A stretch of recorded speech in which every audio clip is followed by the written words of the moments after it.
I think the regional dynamics are critical to understanding where ISIS has come and where it's going and how one can hope to eventually, if not defeat it, but contain it in some way that begins the slow, long process of degrading it. I think that there is a danger today that one separates what ISIS has become as an ideology, as something that draws in supporters, away from the regional context that has really given it life, the political conditions that it has arisen from. So just let me make a couple of points related to that and related to the region. And I think that it's critical to understand ISIS as a symptom of a broader regional meltdown, malaise, rather than a cause in and of itself. ISIS has emerged out of the political crises that we've seen in Iraq and civil war. They've emerged out of the political disenfranchisement of the Sunni populations, the extreme violence, the rise of ungovernable spaces, the sense that there is nowhere else to turn. And I think it's really within that political context that we've seen these extremist forces rise to the fore as really, for many, the only solution to what have been terrible conditions for 4 years now.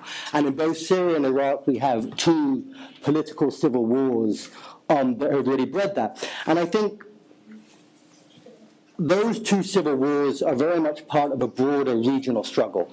I think that since 2003, when the US invaded Iraq, we've had a dramatic shift away from the Sunni order that was upheld by Saudi Arabia and towards the likes of the Iranians. And Iraq obviously moved into their camp with the removal of Saddam Hussein and the emergence of the Shia powers. And for many in the region, the civil war in Syria, the conflict in Iraq, is a means of pushing back against the Iranians.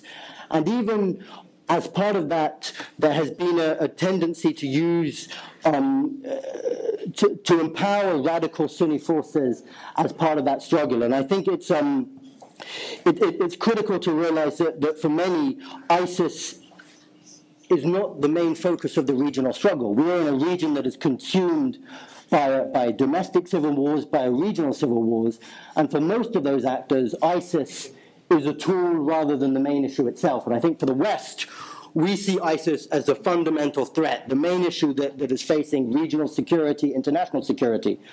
For the Iranians, for the Saudis, for the Assad regime, for the regime in Baghdad, ISIS represents a means of advancing their political ambitions, whether that be bringing down the Assad regime, whether that be consolidating a narrative of terrorism that allows someone like Assad to survive.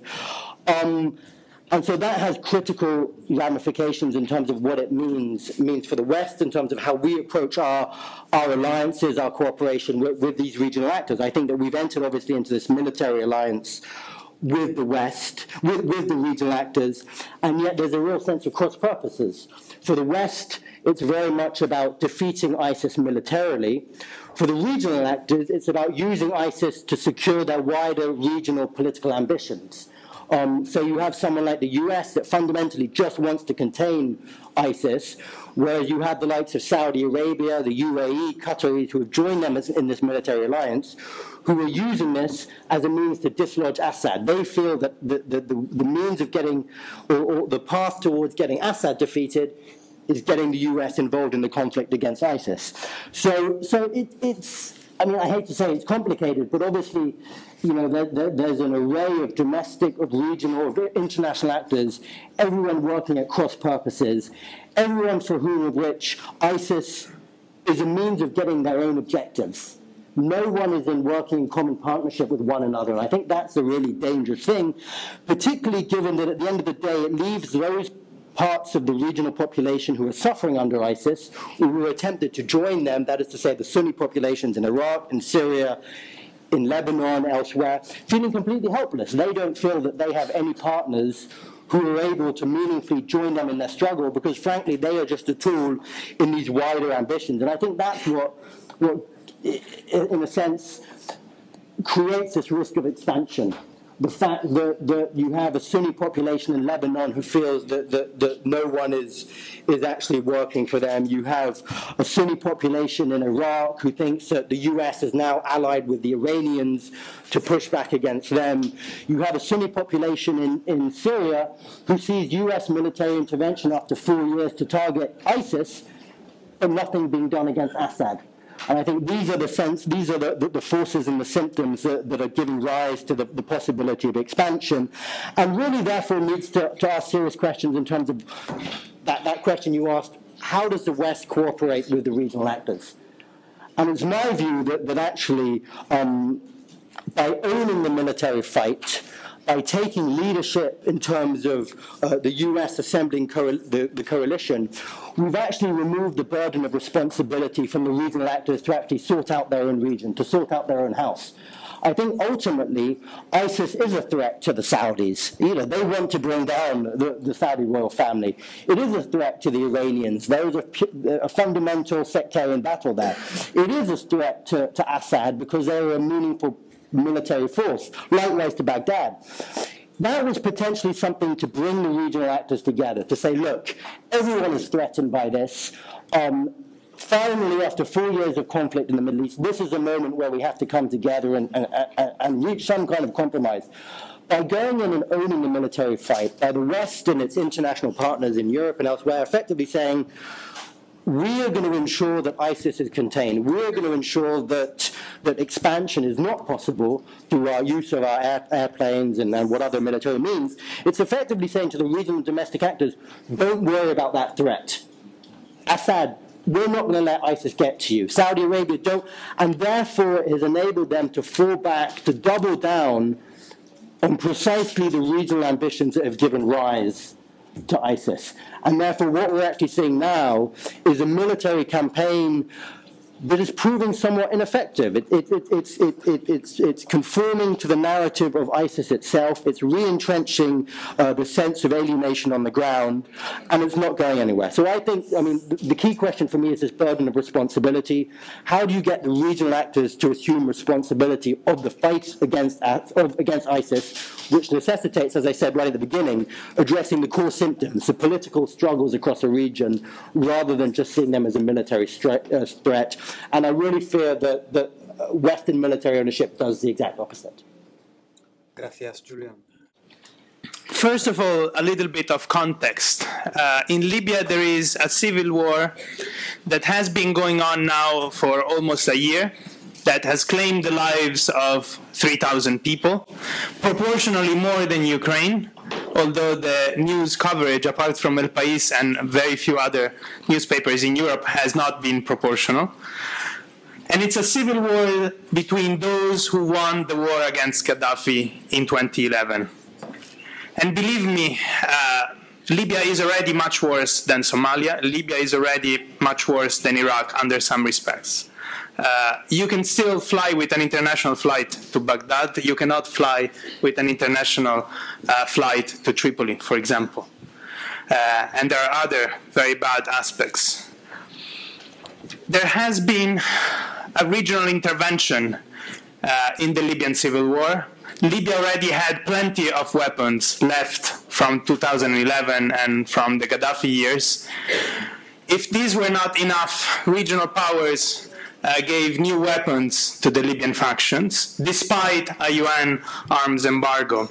And regional powers, especially Egypt, supported the two governments, because Libya has now two governments, neither of which actually rules over the country. In this situation, ISIS has emerged very quickly. The first affiliates of ISIS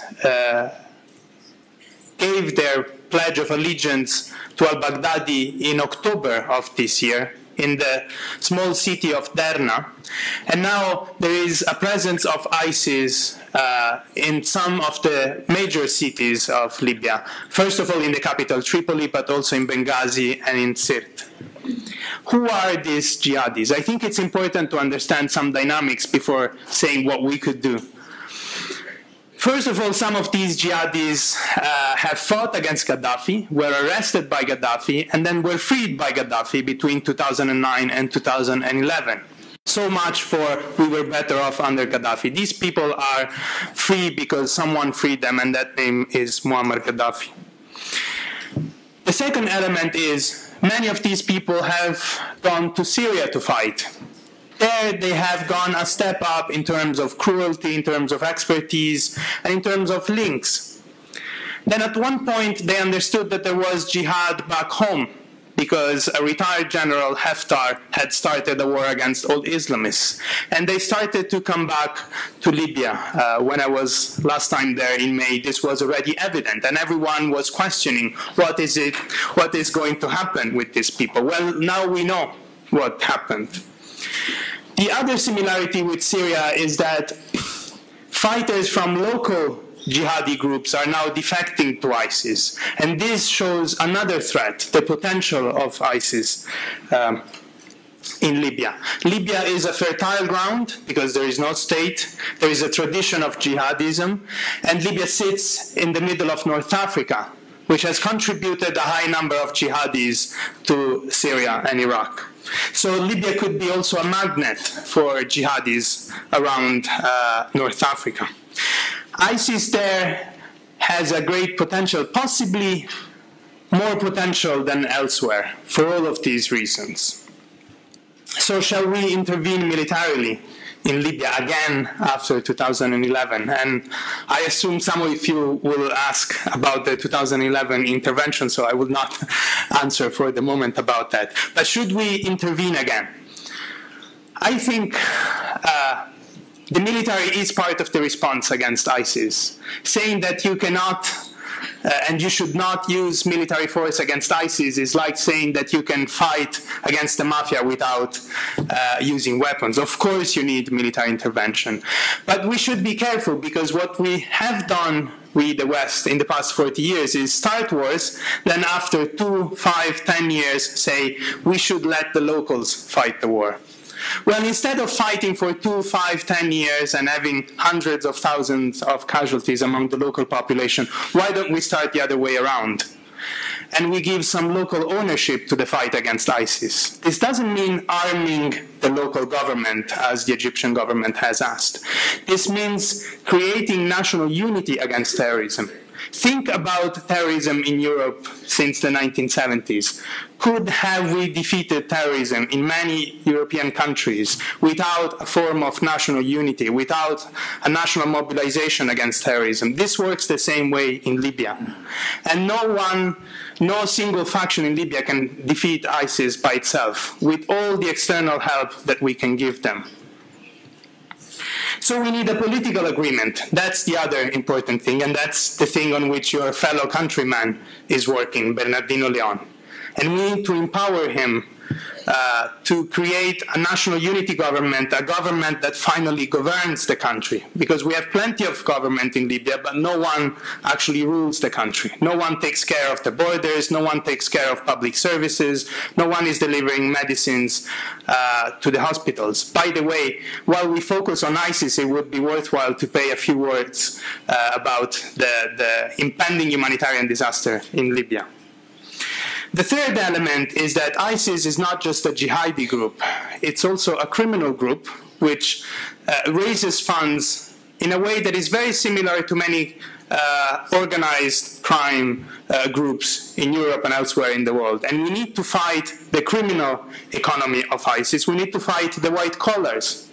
I'm focusing, of course, on the Libyan ISIS. Those who have lent credentials, support, money, and weapons to that organization. Finally, we need to work with the regional powers in the way Julien was saying, being careful, because regional powers have been one of the sources of the problem in Libya. They have escalated the conflict instead of de-escalating the conflict. We can't solve Libya without speaking to Egypt, for example, but we need to speak with Egypt knowing very well what are our goals and what are their goals, what are the differences, and what we can work together on, and not buy completely their strategy, which hasn't worked until now, because Egypt has been intervening in Libya for a long time, and the situation we see today is also the result of this intervention.